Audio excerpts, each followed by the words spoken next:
ప్రతిరోజు భోజనం ఏ దిక్కు ముఖంగా భుజించాలో మీకు తెలుసా?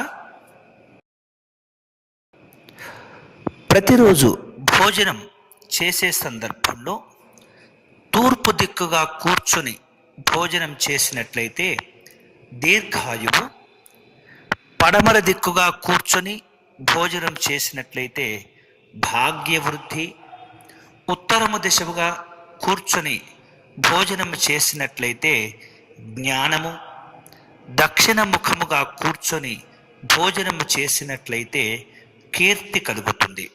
కాబట్టి మనము భోజనం చేసే సందర్భంలో ప్రతిరోజు కూడా ఈ పై దిక్కులను కనుక మనం అనుసరించి భోజన ఏర్పాట్లు చేసుకొని ఆ దిశగా కూర్చొని భోజనం చేసినట్లయితే ఈ రకమైనటువంటి ఫలితములు కలుగుతాయి.